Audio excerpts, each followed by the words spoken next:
ये खबर केआर मंगलम यूनिवर्सिटी द्वारा प्रस्तुत की गई है। क्या एआई और डीपफेक टेक्नोलॉजी अब देश के बड़े मंत्रियों को भी शिकार बनाने लगी है, उन्हें परेशान कर रही है? क्या सोशल मीडिया पर वायरल हो रहे वीडियो सच में केंद्रीय मंत्री नितिन गडकरी का नाम किसी बड़े घोटाले से जोड़ रहे हैं? और आखिर क्यों नितिन गडकरी को मेटा, गूगल और एक्स जैसी दिग्गज कंपनीज को कोर्ट में घसीटना पड़ गया है? जरा सोचिए, जिस आर्टिफिशियल इंटेलिजेंस यानी कि एआई को हम भविष्य की सबसे बड़ी क्रांति मान रहे हैं, अगर उसी का इस्तेमाल करके किसी बड़े नेता का फेक वीडियो बना दिया जाए और उसके आधार पर फर्जी आरोप लगाए जाए तो क्या होगा?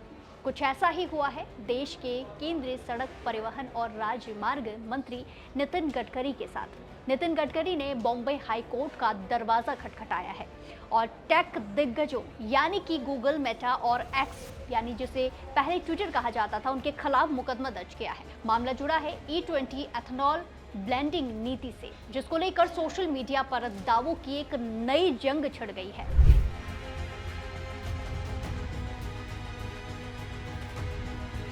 दरअसल सोशल मीडिया प्लेटफॉर्म पर एआई जनरेटेड यानी कि डीपफेक वीडियो और हेरफेर किया हुआ कंटेंट तेजी से फैलाया जा रहा है।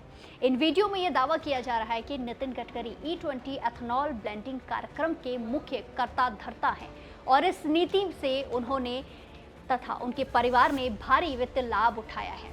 इस झूठे और मानहानिकारक प्रचार के खिलाफ नितिन गडकरी ने बॉम्बे हाई कोर्ट में याचिका दायर की है।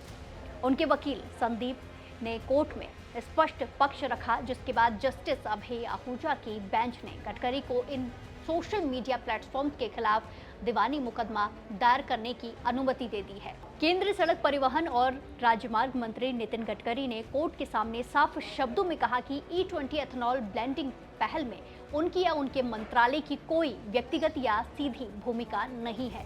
गडकरी के नागपुर कार्यालय और कानूनी टीम ने साफ किया है कि एथनॉल ब्लेंडेड पेट्रोल यानी कि EBP कार्यक्रम पूरी तरह से केंद्रीय पेट्रोलियम और प्राकृतिक गैस मंत्रालय के अधिकार क्षेत्र में आता है।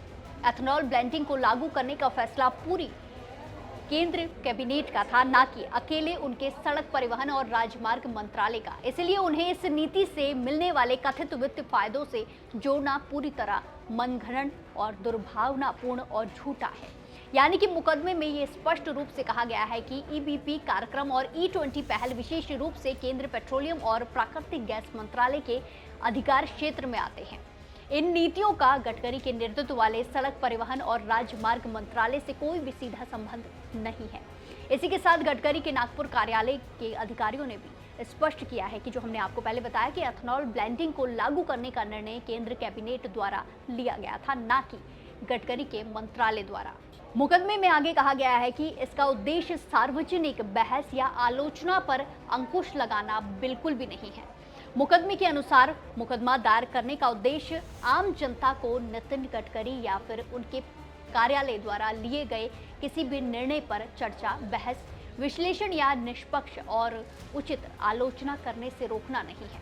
इसके बजाय गडकरी का तर्क है कि विवादित सामग्री में झूठा, मनगढ़ंत, दुर्भावनापूर्ण, अपमानजनक और बेहद मानहानिकारक कंटेंट शामिल है, जो उनके व्यक्तित्व और पब्लिसिटी अधिकारों का अनधिकृत उपयोग है। गडकरी के वकील ने हाईकोर्ट के समक्ष प्रस्तुत किया कि ये कथित मानहानिकारक सामग्री मुंबई और अन्य स्थानों पर उपलब्ध थी, इसलिए अदालत से ये मुकदमा दायर करने की अनुमति मांगी गई थी। इसके बाद जस्टिस अभय आहूजा ने ये दीवानी कार्यवाही दायर करने की अनुमति दे दी है। गडकरी अब सोशल मीडिया प्लेटफॉर्म्स और अन्य प्रतिवादियों को इस कथित मानहानिकारक एआई जनरेटेड सामग्री को हटाने, निष्क्रिय करने और इसके प्रसार को रोकने का निर्देश देने के लिए स्थायी रोक की मांग कर रहे हैं। अंतरिम राहत पर सुनवाई मंगलवार को होने की उम्मीद है। देखना होगा कि उसमें क्या कुछ फैसला आता है या फिर क्या कुछ कहा जाता है। अब सवाल उठता है कि इस पूरे विवाद का मुख्य कानूनी और इसी के साथ सामाजिक पहलू क्या है। तो गडकरी की याचिका में इस बात को बहुत ही संजीदगी से स्पष्ट किया गया है कि उनका मकसद जनता की आवाज़ या आलोचना को दबाना बिल्कुल भी नहीं है, जैसा हमने आपको पहले बताया।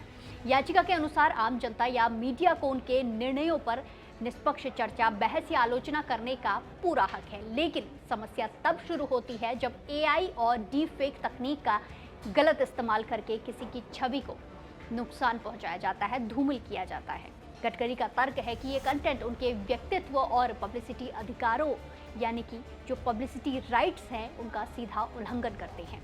वो हाईकोर्ट से इन झूठे और एआई जनरेटेड मानहानिकारक वीडियो को तुरंत हटाने, ब्लॉक करने और रोकने के लिए स्थायी रोक की मांग कर रहे हैं। ये मामला इसीलिए भी बेहद ज़्यादा अहम हो जाता है क्योंकि ये दर्शाता है कि कैसे आज की डिजिटल दुनिया में फेक न्यूज़ और डीप फेक किसी भी बड़े सार्वजनिक चेहरों की प्रतिष्ठा के लिए खतरा बन सकते हैं।